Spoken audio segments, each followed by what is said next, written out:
Olá, vamos iniciar agora o nosso terceiro módulo de Biologia e nesse primeiro capítulo iremos estudar sobre a origem da vida. A teoria mais aceita atualmente para explicar como nosso universo surgiu é a teoria do Big Bang. Ela nos diz que aproximadamente 14 bilhões de anos atrás, toda a matéria estava concentrada em um único ponto. Em um determinado momento, houve uma grande explosão e com isso toda a matéria expandiu, formando-se então o universo. Devido à grande força gravitacional, a matéria começou a aglomerar-se em regiões separadas, formando-se então as galáxias. Essas galáxias, que são aglomerados de poeira e gases, começaram a se condensar em regiões, formando-se também as estrelas. E com o surgimento das estrelas, foram surgindo também os planetas. No caso do nosso Sol, após a formação dela, surgiram também os planetas com os aglomerados de matéria que sobraram, foram se condensando até formar os planetas como o nosso planeta Terra. O nosso Sol surgiu aproximadamente 5 bilhões de anos atrás, através da condensação de uma grande nuvem de hidrogênio. O nosso Sol basicamente é formado de hidrogênio. Devido à grande força gravitacional, os átomos de hidrogênio se fundem, formando átomos de hélio, e com isso liberando uma grande quantidade de energia. Toda a matéria restante que não formou o Sol ficou orbitando ao redor desse, e dessa matéria houve condensação, formando-se então os planetas. O planeta Terra ele surgiu há aproximadamente 4,5 bilhões de anos atrás. Inicialmente, ele era formado apenas de matéria no estado líquido, porque o planeta possuía uma elevada temperatura. Portanto, a Terra era semelhante a uma bola de fogo. Com o tempo, vários asteroides começaram a se colidir com a Terra, então ela foi aumentando o tamanho e também parte da matéria permaneceu no estado gasoso, formando-se então a atmosfera primitiva. Basicamente, era toda formada de hidrogênio e hélio. Com o passar do tempo, a superfície do planeta foi resfriando e parte da matéria passou então para o estado sólido. Porém, as condições climáticas do planeta ainda eram desfavoráveis à vida. Isso porque a Terra ainda possuía alta temperatura, havia grande intensidade de vulcões, magma por todo lado, não havia oxigênio na atmosfera, a Terra era constantemente bombardeada por asteroides, pelo fato de que o sistema solar ainda estava em formação. Além disso, a sua atmosfera era formada de gases tóxicos, como amônia e metano, e também, devido à alta temperatura, a água encontrava-se apenas na forma de vapor. Depois de vários milhares de anos, a temperatura na superfície diminuiu, fazendo com que a água permanecesse um tempo no estado líquido. Porém, como a temperatura ainda era alta, essa água logo evaporava, formando-se grandes nuvens e provocando intensas chuvas. Com o passar do tempo, a água conseguia permanecer mais tempo no estado líquido, formando então os primeiros lagos, rios e oceanos. Acredita-se que as substâncias que existiam na atmosfera na época estavam presentes nesses depósitos de água e teriam fornecido condições para o desenvolvimento de formas de vida. Intensas descargas elétricas na atmosfera faziam com que substâncias ficassem ionizadas e ocorressem as primeiras reações químicas, formando-se então os primeiros compostos que dariam origem, mais à frente, às substâncias orgânicas. Veremos então agora algumas teorias que surgiram para tentar explicar a origem da vida no planeta. Uma das primeiras ideias que surgiu foi a da geração espontânea, ou a biogênese. Foi desenvolvida por Aristóteles ainda na Grécia, em que ele acreditava que um princípio ativo teria a capacidade de transformar matéria bruta em um ser vivo, ou seja, todos os seres vivos poderiam originar-se espontaneamente da matéria bruta. Nesse caso, a vida poderia surgir da matéria inanimada desde que a matéria entrasse em contato com um princípio ativo.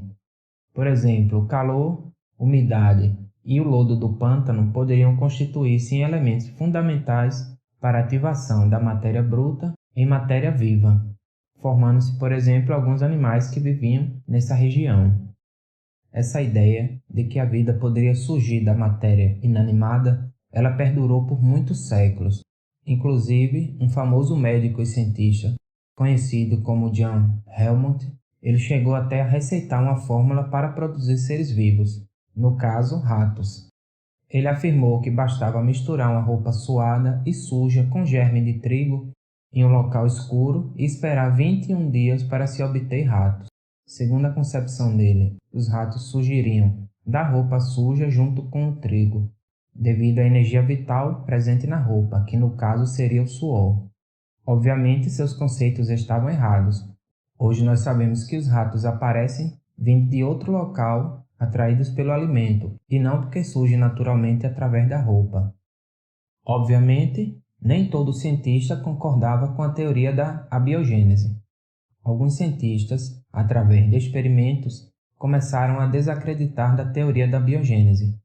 Segundo esses cientistas, a vida só poderia surgir de outro ser vivo através da reprodução. E essa teoria ficou conhecida como teoria da biogênese. Um cientista chamado Francesco Redi, ele propôs um experimento para tentar derrubar de vez com a teoria da abiogênese.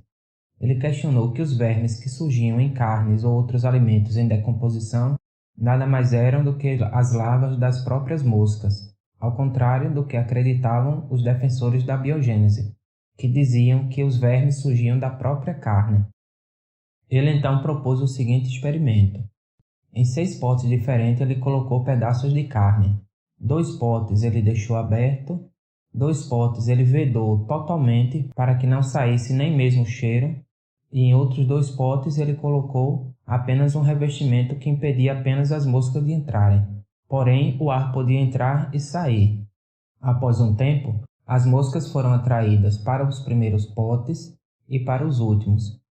Como foi de se esperar, nos potes que estavam abertos surgiram larvas, e os potes que estavam apenas com um pano surgiram também larvas, porém em cima. Já os potes que estavam totalmente fechados não surgiram nada. Com isso, Red mostrou que as larvas não surgiam da própria carne, mas sim dos ovos depositados pelas moscas. Com isso, a teoria da biogênese caiu em descrédito e ficou assim por um bom tempo. Porém, com a descoberta dos micro-organismos, a teoria da abiogênese voltou à tona. Isso porque a maioria dos cientistas da época, eles não acreditavam que os germes, seres tão simples, poderiam ter um mecanismo de reprodução próprio. Portanto, eles acreditavam que os germes surgiam pela ação de um princípio ativo que existia no ar e em todas as coisas. Em 1745, o cientista inglês chamado John Needham, ele realizou vários experimentos em que submetia à fervura frascos fechados contendo substâncias nutritivas. Após ferver as substâncias por alguns minutos, os frascos esfriavam e eram abertos em seguida. A análise de seu conteúdo mostrava então a presença de micro-organismos. Portanto, para explicar, Needham dizia que os micro-organismos teriam surgido por geração espontânea.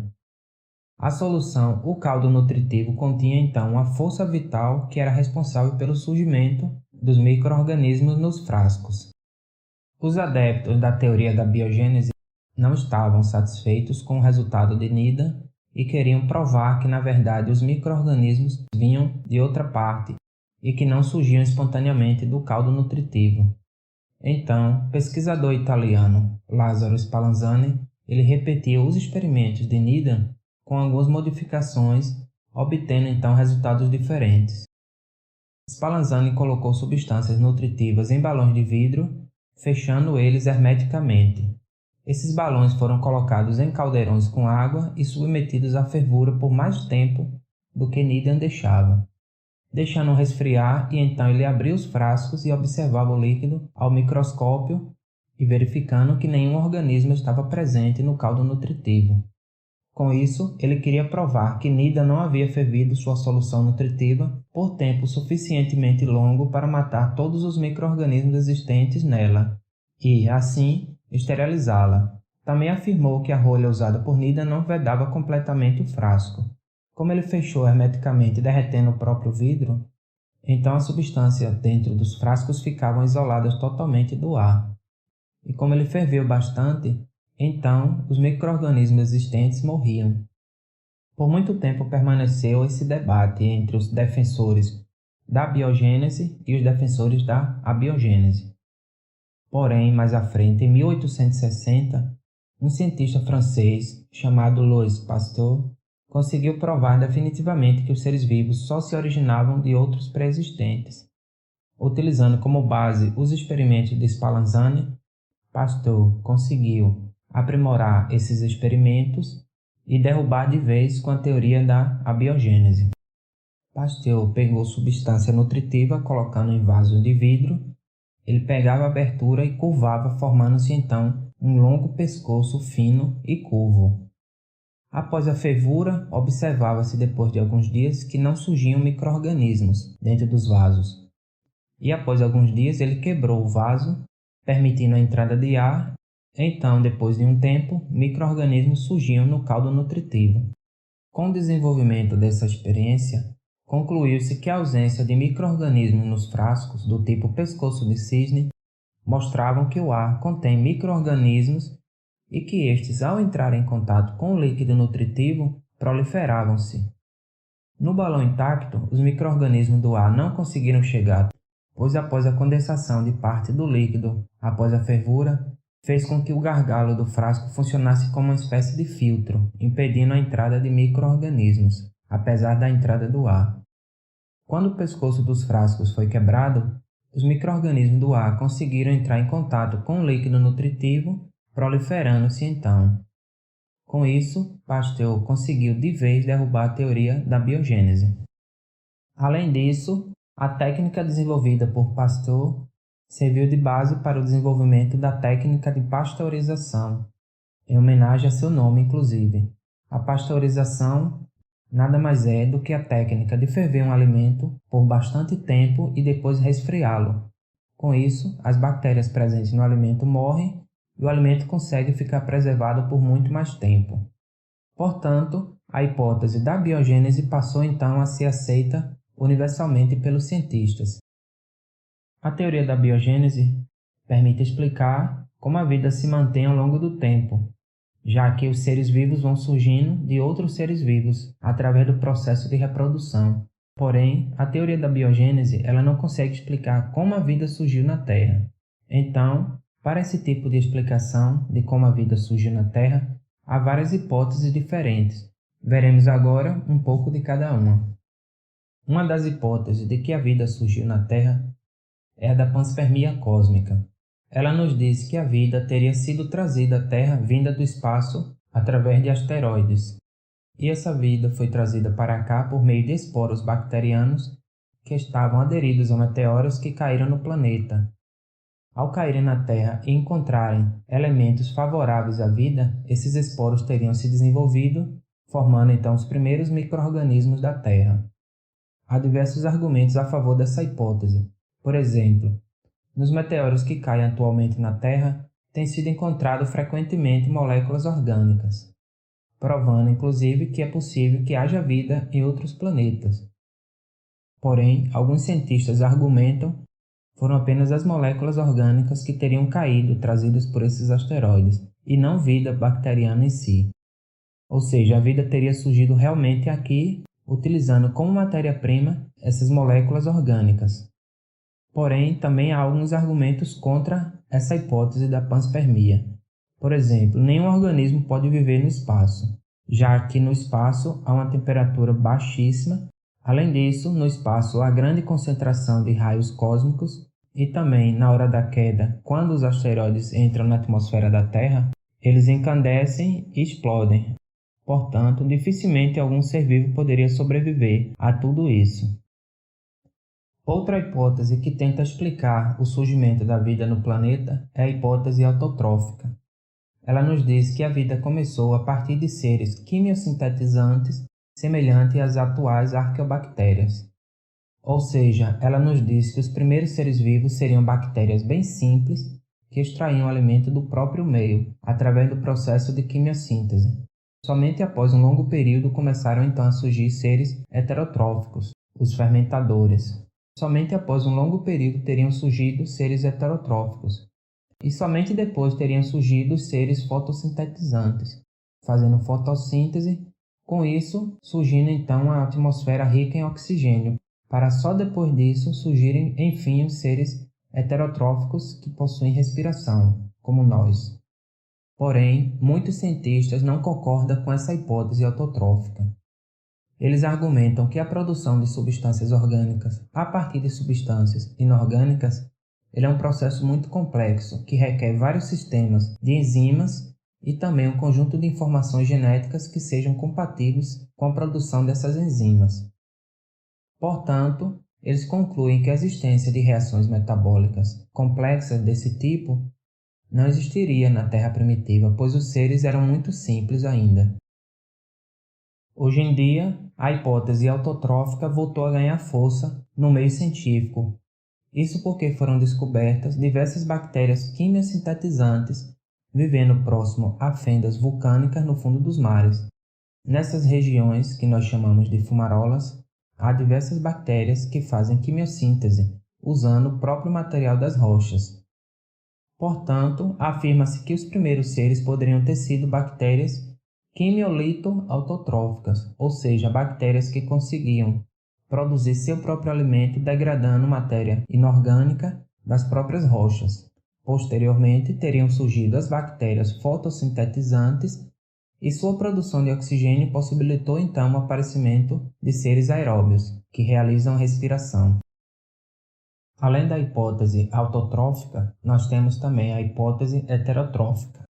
Ela foi formulada por dois cientistas, de forma independente um do outro, que foram Alexander Oparin e John Haldane.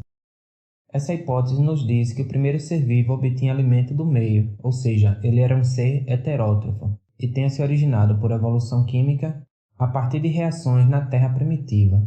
Ou seja, segundo eles, na Terra primitiva havia condições necessárias para que moléculas mais simples fossem formando moléculas orgânicas mais complexas, fazendo então surgir os primeiros seres vivos, e como o meio era rico em matéria orgânica, então esses primeiros seres vivos eles obtinham o próprio alimento do meio. Portanto, segundo essa hipótese, a atmosfera da Terra primitiva ela era formada de metano, dióxido de carbono, nitrogênio, amônia, vapor de água e hidrogênio. À medida que a água condensava-se e formava nuvens caindo na forma de chuva, a temperatura da crosta ia resfriando. Então, as chuvas sobre as rochas quentes provocavam evaporação, depois condensação, formando então um ciclo hidrológico bem intenso. Devido às próprias características da atmosfera primitiva, as radiações solares eram bem intensas. Além disso, havia grandes descargas elétricas. Com isso, moléculas da atmosfera primitiva faziam ligações químicas formando então compostos mais complexos. Com o passar do tempo, as reações químicas fariam surgir moléculas orgânicas simples, como aminoácidos e açúcares simples. Com o resfriamento da crosta, a água conseguiu concentrar-se em regiões formando então os primeiros mares. Lançados nesses mares primitivos, esses compostos orgânicos simples reagiriam então entre si para produzir compostos mais complexos, formando então uma grande concentração de moléculas orgânicas que os cientistas chamam de sopa primordial. E foi justamente nessa região que teria aparecido as primeiras células. Nesses mares, compostos complexos como proteínas poderiam então formar aglomerados envolvidos por películas de água denominados coacervados. O ponto de partida para a formação de protocélulas seria usar os compostos da sopa orgânica primitiva como fonte de energia e também de materiais para possibilitar o desenvolvimento dos processos metabólicos. Portanto, vapor de água, metano, hidrogênio, amônia e outros compostos presentes na atmosfera primitiva, em combinação com altas temperaturas, descargas elétricas e raios ultravioleta, teriam propiciado então a formação das primeiras moléculas orgânicas, os aminoácidos. Com as chuvas, esses aminoácidos ficariam concentrados em regiões e com o aquecimento do solo, esses aminoácidos reagiriam entre si formando substâncias albuminoides, ou seja, moléculas orgânicas um pouco mais complexas. Ao serem arrastados para os mares, essas moléculas conseguiriam reagir entre si formando então moléculas mais complexas ainda, surgindo então a chamada sopa primordial. Algumas dessas moléculas orgânicas teriam então formado as primeiras proteínas capazes de se autorreplicar, ou seja, seriam os protogenes. Com o tempo, essas proteínas conseguiriam adquirir um revestimento, formando então os conservados. Essas películas, formadas basicamente de água, serviriam para separar o meio externo do meio interno. E com o tempo, o surgimento de moléculas mais complexas, formaram-se então as células primitivas. Para testar essa hipótese, um cientista chamado John Miller, em 1950, ele propôs o seguinte experimento. Em um tubo, ele colocou gases semelhantes aos gases que eram presentes na atmosfera primitiva da Terra. Esses gases circulavam por esse tubo e em uma região recebiam descargas elétricas. Isso servia para simular a grande quantidade de raios que era presente na atmosfera.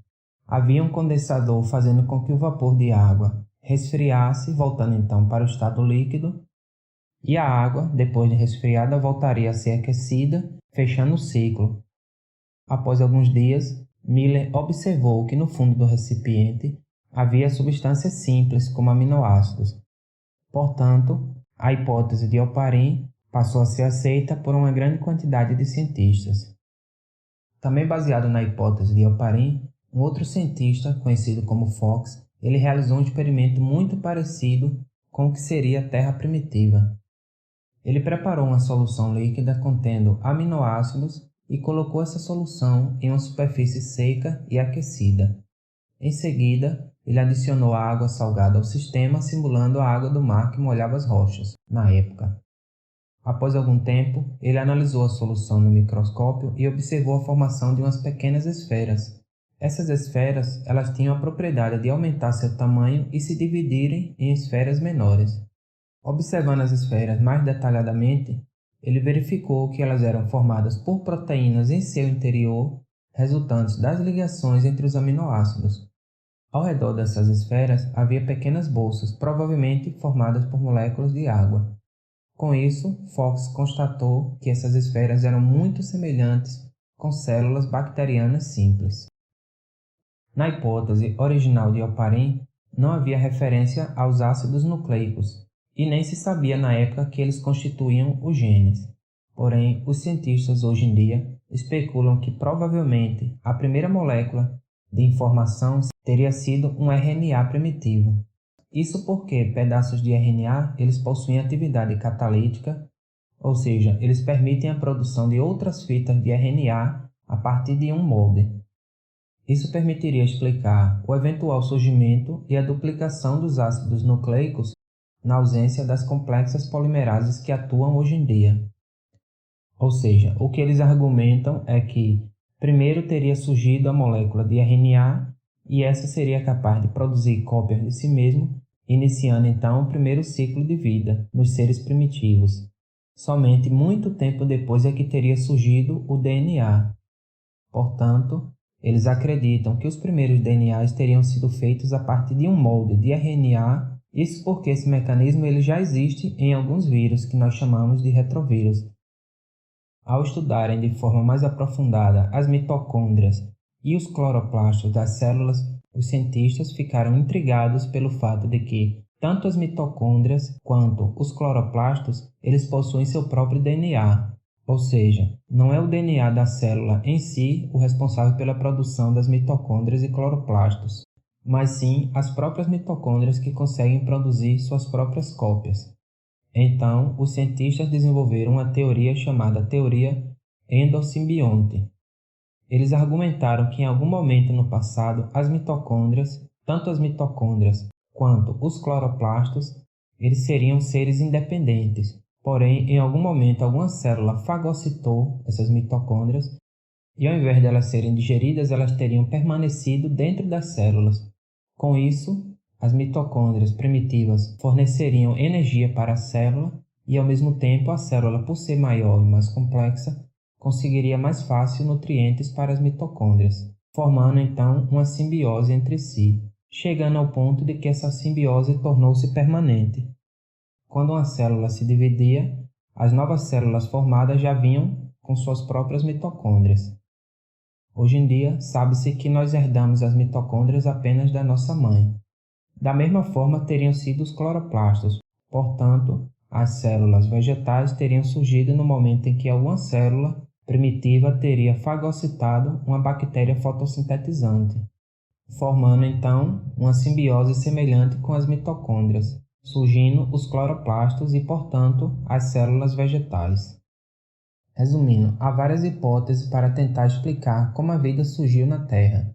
Nenhuma delas é aceita 100%, porém a ciência vem avançando e novas descobertas vão surgindo a cada momento, fazendo com que algumas hipóteses possam cair ou surgir novas. Se ficou alguma dúvida em relação ao assunto, não esqueçam de estudar também pela apostila e tentar resolver todas as questões. Nos vemos então na próxima aula.